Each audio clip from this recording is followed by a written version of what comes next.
So, picture this. It's just another ordinary day at the Galactic Council headquarters, right? Wrong. The entire place is in complete chaos.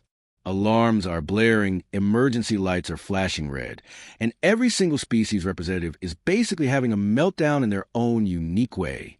The Zephyrians are changing colors rapidly, which means they're terrified. The crystal-based Vortak are literally crackling with nervous energy. And don't even get me started on what the gaseous beings from Nebula 7 are doing. Why all the panic? Well, imagine the worst nightmare you can think of, then multiply it by about 1,000. The Void Swarm has arrived, and it's not here to make friends. These things aren't just your typical space monsters. They're something way worse. Think of them as a combination of the most advanced technology you can imagine, mixed with biological horror that adapts and learns from every single encounter. The Council's emergency beacon is broadcasting across thousands of star systems, sending out the most desperate message in galactic history. It's basically screaming into the void, "Help US, we're all gonna die." Not exactly the most professional diplomatic language, but when you're facing extinction, politeness kind of takes a backseat. 3 of the Council's most powerful fleets are already gone. Not damaged, not retreating, completely wiped out. These were ships that had never lost a battle, commanded by species that had been conquering space for thousands of years. The first fleet tried conventional warfare and got absorbed. The second fleet attempted to use their most advanced energy weapons and got turned into space dust. The third fleet? They tried running, and the swarm caught them anyway. What makes the Void Swarm so terrifying isn't just their power, it's how they work. Every time the Council tries a new strategy, these things learn from it and become stronger. Use plasma cannons? They develop resistance. Try energy shields? They find ways around them. Attempt guerrilla tactics? They counter-adapt within hours. It's like fighting an enemy that gets smarter and more dangerous with every breath you take. Meanwhile, deep in the Council's vast archives, Dr. Rebecca Martinez is pulling an all-nighter that might just save the galaxy. Rebecca's a xenobiologist, which basically means she studies alien life forms for a living. Right now, she's going through every single file the Council has on potential allies, enemies, or anyone who might have dealt with something like the Void Swarm before. That's when she stumbles across something really weird. Hidden in the old survey files, there's this system marked Sol 3 Death World Classification 9. Now, for context, most habitable planets get classified between I and 3. Anything above V is considered extremely dangerous. 9 is basically off the charts. It means this place will kill you just for looking at it wrong. The notes are sparse, but what's there is fascinating and terrifying at the same time. Primitive bipedal species, the file reads, somehow achieve survival despite planetary conditions that should have resulted in extinction within the first few million years of evolution. The planet description reads like a horror story. Massive temperature swings, violent weather patterns, geological instability, aggressive predator species, diseases that regularly wipe out huge populations, and natural disasters that happen so frequently the inhabitants just call them Tuesday. But here's the really crazy part. Despite all of this, these creatures not only survived but actually thrived. They developed something the file calls adaptive resilience and creative problem-solving under extreme duress. The survey team that originally visited the system was so disturbed by what they found that they recommended immediate quarantine, not because the species was evil or dangerous to others, but because their methods of survival were so intense that other galactic civilizations couldn't handle even hearing about them. The file mentions things like voluntary exposure to toxins to build immunity, ritualistic combat for social bonding, and celebration activities that simulate near-death experiences. The survey team basically looked at the species and said, "These beings are absolutely insane, and we need to stay as far away from them as possible." With the council chambers in chaos behind her and the sound of another colony world going silent on the emergency channels, Rebecca makes a decision that will change galactic history forever. She takes the file straight to the council floor, interrupting the panic session to present an idea that sounds completely desperate. Because it is. What if, she says to the assembled representatives, we contact the Deathworlders? The room goes silent. Not the good kind of silent, but the kind of silent that happens when someone suggests something so crazy that everyone needs a moment to process it. But with their backs against a wall and no other options left, the council does something they never thought they'd do. They vote to send a distress call toward the forbidden soul system, not even knowing if anyone would receive it, much less respond. After all, what's the worst that could happen? Deep space monitoring stations scattered across Earth's solar system suddenly light up like Christmas trees. The technicians on duty are staring at their screens in complete disbelief. For the past 30 years, these stations have been picking up routine background chatter from the galaxy. Trade routes, weather reports, the occasional diplomatic message. Nothing exciting, nothing directed at Earth. But this is different. Wait, what? Says Lieutenant Kelly Thompson at the Mars observation post, her coffee mug frozen halfway to her lips. The signal isn't just any random transmission. It's an emergency broadcast, and it's specifically addressing the Sol system. More importantly, it's asking for help. Within minutes, every monitoring station in the solar system is buzzing with activity. The signal gets forwarded up the chain of command faster than you can say, first contact. Phone calls are made, emergency meetings are called, and very important people are woken up in the middle of the night. You see, humanity had been playing the ultimate game of hide and seek with the galaxy for decades. It all started back when we first made contact with the Galactic Council. Earth sent out our best diplomats, our smartest scientists, our most peaceful representatives. We were so excited to join this big, happy galactic family. That excitement lasted exactly until the Council took one look at our planet and basically said, "Thanks, but no thanks. Your world is absolutely terrifying, and honestly, we don't want anything to do with beings who could survive there." They classified Earth as a death world and suggested we might want to stay put for everyone's safety. At first, humanity was hurt. Then we got angry. Then we realized something important. Maybe it was better this way. While the galaxy went about its business, Earth quietly developed our own technology, built our own defenses, and learned to stand on our own feet. We became like that neighbor who keeps to themselves but has really interesting sounds coming from their garage at night. Now, Admiral David Cross is standing in the war room beneath the Rocky Mountains, facing the United Earth Council. The room is packed with representatives from every nation, military leaders, scientists, and anyone else who gets a say in humanity's biggest decisions. The giant screen behind Cross is showing footage that would give most people nightmares for years. "Ladies and gentlemen," Cross begins, his voice steady despite what he's about to show them. "Meet the Void Swarm." The footage rolls, and the room goes silent. Solar systems that had billions of inhabitants are just empty. Not destroyed in the usual sense, completely absorbed, consumed, turned into something else entirely. Cross explains how 3 entire galactic fleets disappeared within weeks. These weren't small patrol groups either. We're talking about armadas that could conquer half the galaxy on a bad day, ships equipped with technology that makes our best stuff look like stone tools. And they got wiped out like they were nothing. But here's what's really interesting. Cross continues, advancing to the next slide. The Void Swarm doesn't just destroy, it learns. Every time the Council tried a new weapon, the Swarm figured out how to counter it. Energy shields? The Swarm learned to bypass them. Plasma weapons? It developed resistance. Tactical formations? It predicted and countered them. A murmur runs through the room. Everyone's thinking the same thing. If the most advanced civilizations in the galaxy can't stop this thing, what hope does Earth have? That's when Cross drops the bombshell that changes everything. Every species in the Galactic Council evolved on what we would call paradise worlds, he explains. Stable climates, predictable weather patterns, gentle seasons, cooperative ecosystems. Their biggest natural disasters are what we would call a mild thunderstorm. They've had thousands of years of peace, prosperity, and technological advancement. Cross pauses, letting that sink in before continuing. We, on the other hand, evolved on a planet that has been actively trying to kill us since day one. The screen changes to show Earth's greatest hits.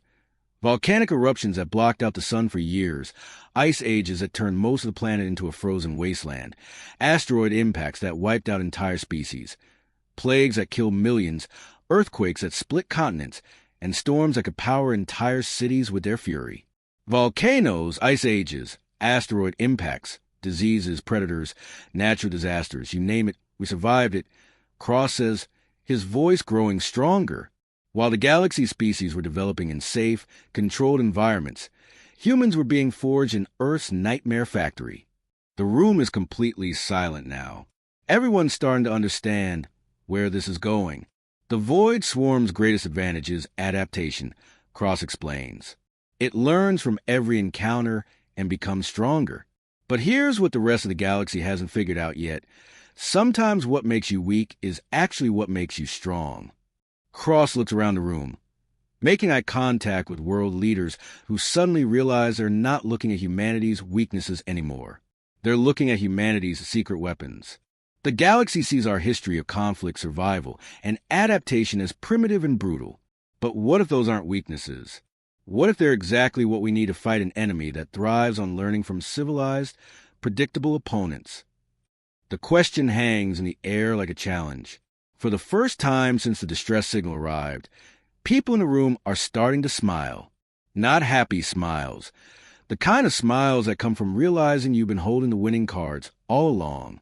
The jump coordinates locked in perfectly, and the first wave of human ships materialized in normal space with the kind of precision that only comes from decades of practice. Commander Jessica Blake stood on the bridge of the U.S. Defiance, watching her tactical display populate with contacts as her fleet finished the hyperspace transition.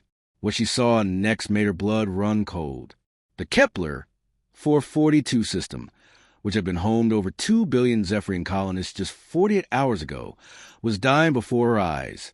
The fourth planet, which had been a brilliant blue-green marble from this distance, was now a sickly gray color, pulsing with veins of something that definitely wasn't natural. The orbital stations that once bustled with commercial traffic were dark, twisted into shapes that hurt to look at directly. "My God," whispered Lieutenant Peter Hayes from the sensor station. "The whole planet, it's being consumed."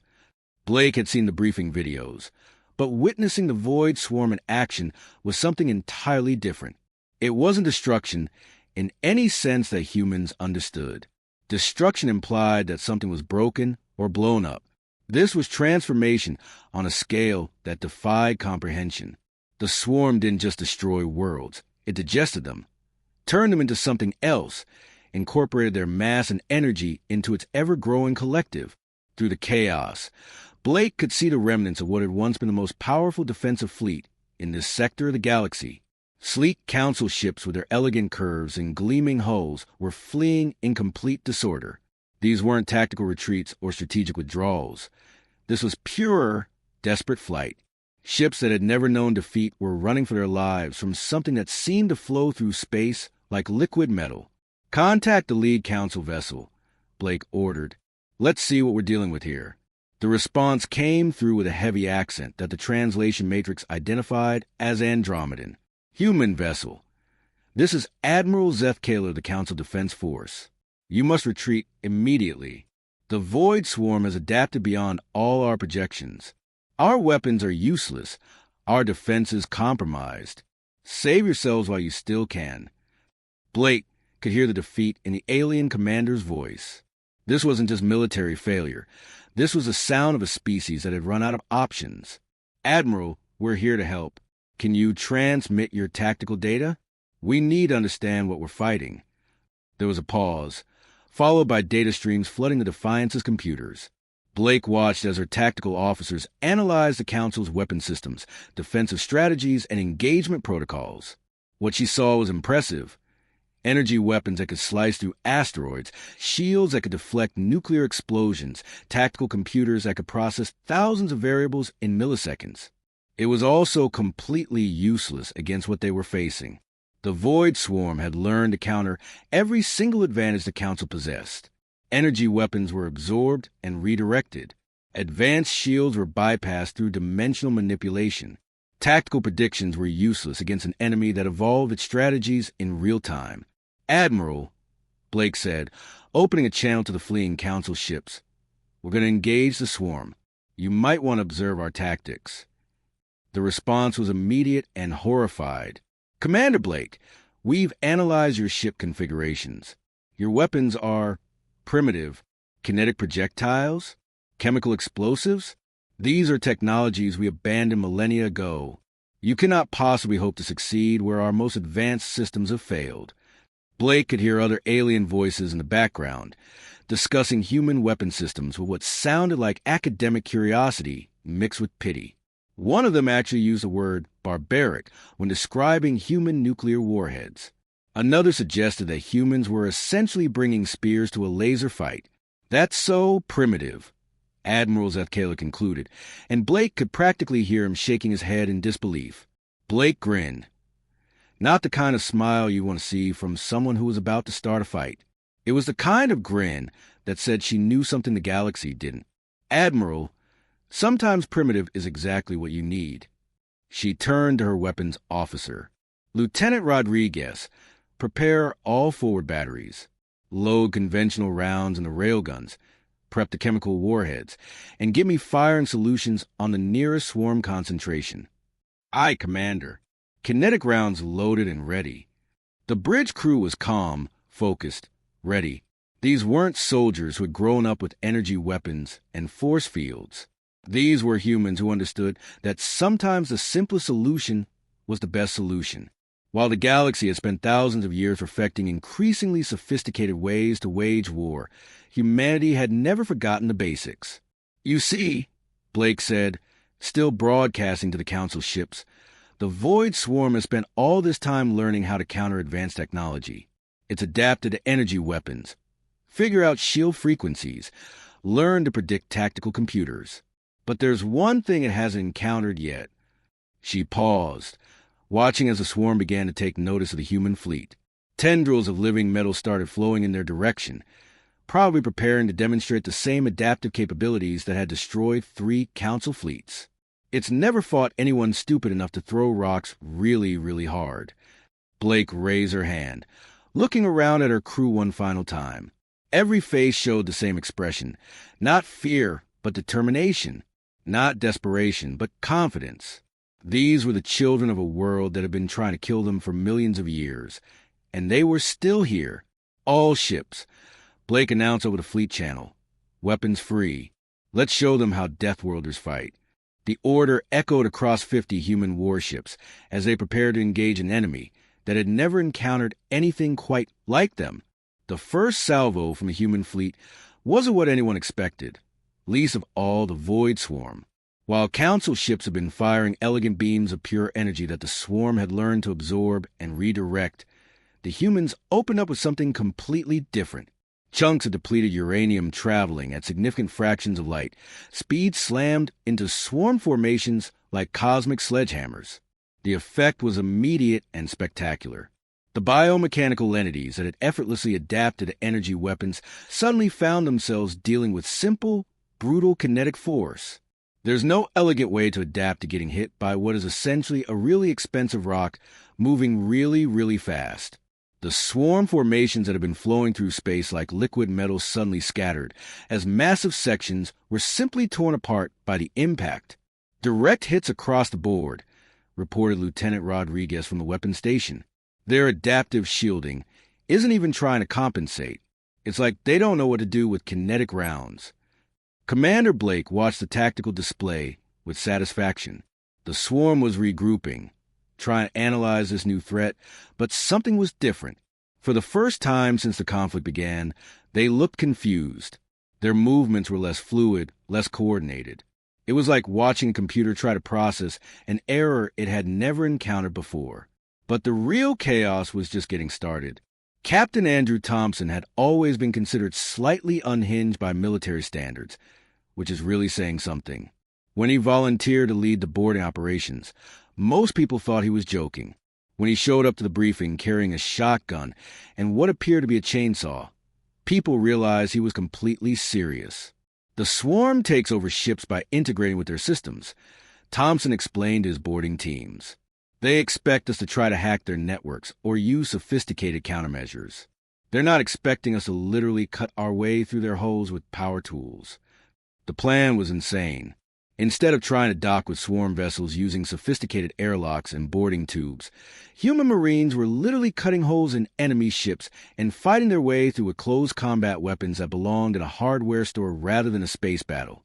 The first boarding operation happened when the destroyer UES Relentless rammed directly into a swarm bio ship 3 times its size, while Council observers watched in horror, thinking they were witnessing a desperate suicide attack. The human ship deployed boarding pods from inside the enemy vessel. Marines poured out wielding shotguns, flamethrowers, and yes, actual chainsaws. Contact. We're inside their hull. Thompson's voice crackled over the comm system.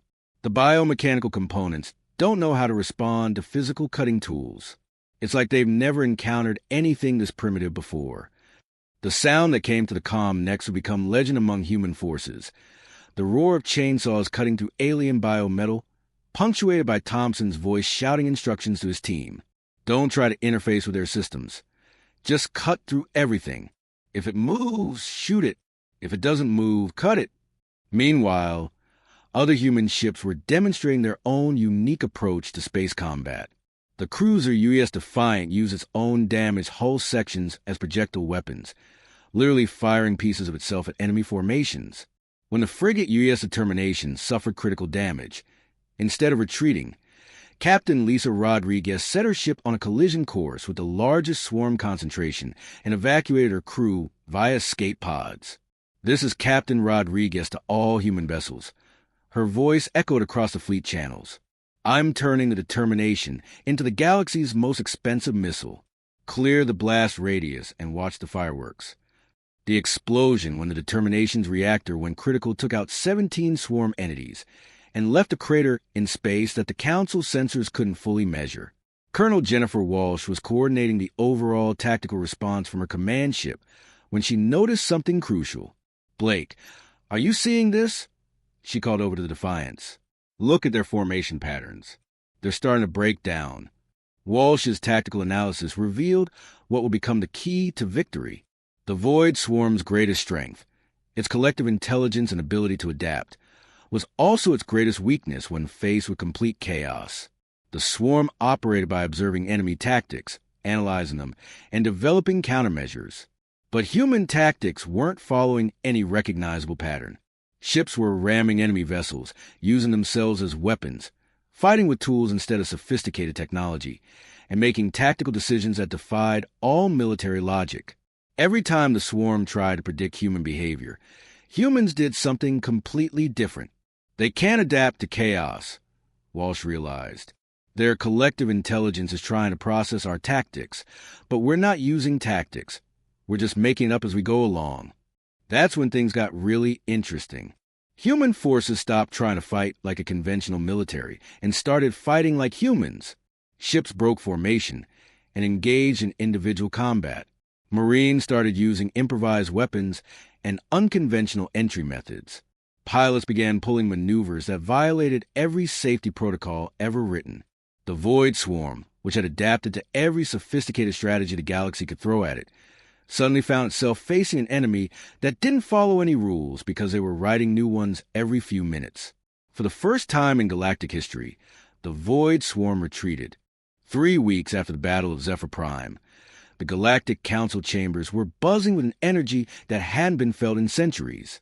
Representatives from across the galaxy had gathered for what many were calling the most important diplomatic session in galactic history. The massive circular chamber, designed to accommodate hundreds of different species, felt different today. There was tension in the air, but it wasn't the panicked desperation of a few weeks ago. This was something else entirely. The Council had spent the past weeks trying to process what they had witnessed. Military analysts were still going through combat footage, trying to understand how humanity had succeeded where the galaxy's most advanced fleets had failed. Scientists were studying human weapons and tactics, comparing them to technologies they had abandoned thousands of years ago. Philosophers were debating what it meant for galactic civilization when the most primitive species had proven to be the most effective. But today wasn't about analysis or debate. Today was about meeting the humans face to face. Ambassador Robert Kane walked into the chamber, wearing a simple blue dress uniform that looked almost shabby compared to the elaborate ceremonial garments surrounding him. The Andromedan delegate was covered in flowing robes that seemed to shift colors with his emotions. The crystalline representative from Vega sparkled with embedded jewels that probably cost more than most planets' annual budgets. The gaseous beings from the Horsehead Nebula had constructed intricate containment suits that were works of art in themselves. Kane looked like he had just stepped out of a military recruiting poster from Earth's 21st century. The whispering started immediately. Some delegates leaned toward each other, their translation devices working overtime to convert hundreds of different languages and communication methods. Kane could pick up fragments of the conversations as he walked to the center of the chamber. That's one of them. So ordinary looking. Hard to believe they destroyed the Void Swarm. Look at that uniform. So simple. Are we sure they're not still dangerous? President Korthak of the Council, a dignified Zephyrian, whose blue skin had returned to its normal color after weeks of fear-induced purple, called a session to order. The chamber fell silent, and Kane found himself at the center of attention from beings representing over 10,000 worlds. Ambassador Kane, President Korthak began, his voice carrying across the chamber through advanced acoustics. The Galactic Council extends a profound gratitude for humanity's intervention against the Void Swarm. Your species has saved countless billions of lives across the galaxy. Kane nodded respectfully. Thank you, President Korthak. Humanity is honored to have been able to help in your time of need. The formal pleasantries continued for several minutes, but Kane could sense the real questions hanging in the air. Finally, Admiral Zekaler, the Andromedan commander who had witnessed the battle firsthand, raised the issue that everyone was thinking about. Ambassador Kane, we must address the unconventional nature of human military tactics. Your forces employed methods that violated virtually every established principle of civilized warfare. Ships were used as weapons, crew members engaged in close combat with primitive tools, and tactical decisions were made that our military academies would classify as insane. Kane suggested with a slight smile. I was going to say unprecedented, the Admiral replied diplomatically. Kane looked around the chamber, making eye contact with as many delegates as possible. These beings represented some of the most advanced civilizations in the galaxy. They had technologies that seemed like magic, philosophies that had evolved over millions of years, and social structures that had achieved peace and prosperity on scales that Earth could barely imagine. They were also completely helpless against an enemy that didn't play by their rules. The truth is, Kane began, humans fight the way we do because we've never had the luxury of fighting any other way. While your species developed on worlds that taught you cooperation, harmony, and sophisticated problem-solving, Earth taught us something different. Kane paused, choosing his words carefully. Earth taught us that sometimes the universe doesn't care about your rules. Sometimes the elegant solution doesn't work. Sometimes you have to be willing to do whatever it takes to survive, even if it seems crazy to everyone else. The chamber was completely silent now. Kane could sense fear from some delegates, curiosity from others, and something that might have been respect from a few. The Void Swarm was unstoppable because it could adapt to any logical, predictable strategy. But humans don't always fight logically. We fight desperately, creatively, and yes, sometimes in ways that don't make sense to anyone else. That's not because we're primitive. It's because we learned long ago that survival isn't about following the rules. It's about being willing to break them when necessary.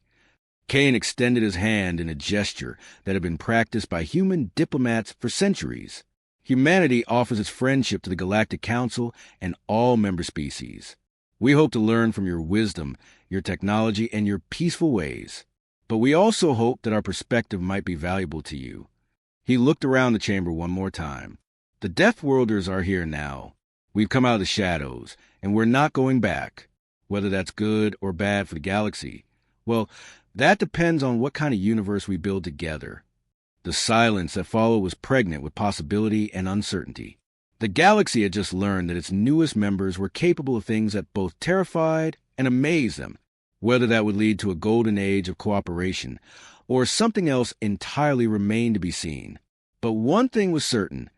The galaxy would never be the same again.